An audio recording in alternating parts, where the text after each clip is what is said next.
السلام عليكم، ازيكم؟ عاملين ايه؟ وحشتوني جدا. النهارده ان شاء الله هنعمل حليب جوز الهند زي ما وعدتكم قبل كده ان احنا هنعمل فيديوهات صحية شوية. يعني هديكوا بدائل كده للاكل اللي ممكن يضرنا او ممكن يكون مش مناسب لينا.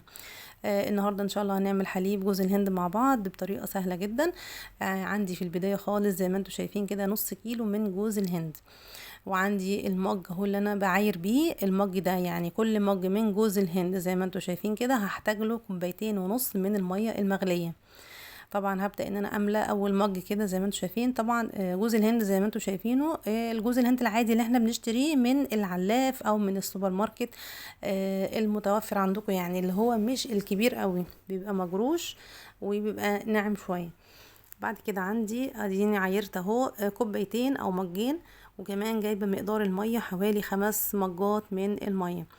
نبدأ نجيب بقى شفشق الخلاط وننزل كده بمجين جوز الهند وانزل عليهم بالميه، كل كمية المية زي ما انتوا شايفين كده. وبعد كده بنبدأ ان احنا نضربه كده كام ضربة كويسة في الخلاط لحد ما احس ان هو خلاص كده نزل لي كل عصارة الحليب اللي جواه.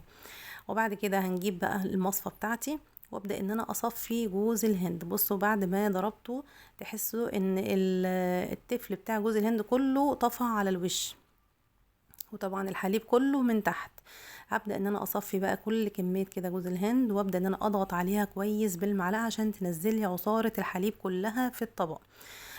طبعا لو عندك شاشه هتنفع جدا في الموضوع ده، ان هي هتنزلك كل كميه الحليب.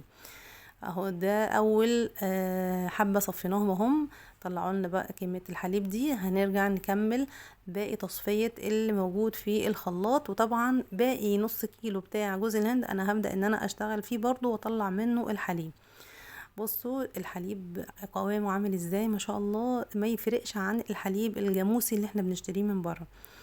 اهو ده ما شاء الله بيدخل بقى، ممكن تدخليه في العصاير بيبقى طعمه حلو جدا، وممكن تدخليه في الاكل العادي. انا بعمل منه الاكل العادي بيبقى تحفة. ممكن تعملي منه بشاميل.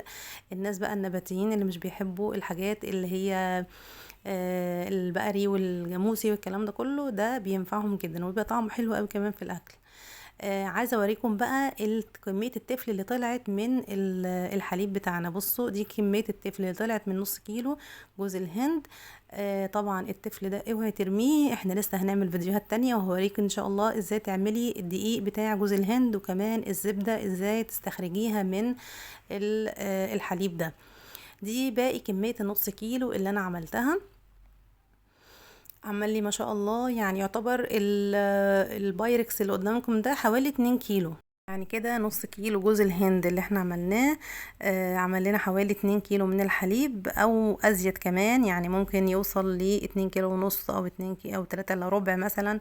يعني كمية وفيرة جدا. ممكن بقى ان انتي تحافظي عليها في الفريزر، تاخدي بقى حبة بحبة كده على حسب احتياجك. وعلشان نطلع الزبدة بتاعة الحليب ده لازم نبيته ليلة كاملة كده متغطي في التلاجة، علشان يعمل لي طبقة قشطة كده سميكة. وهوريها لكم ان شاء الله في الفيديو اللي جاي. هنعمل مع بعض دقيق جوز الهند ونستخرج القشطة كمان من الحليب ده. ودي كانت وصفتي النهاردة لحليب جوز الهند. اتمنى تكون عجبتكم. متنسوش بقى اللايك والاشتراك في القناة عشان يوصلكم الفيديو اللي جاي ان شاء الله. والسلام عليكم.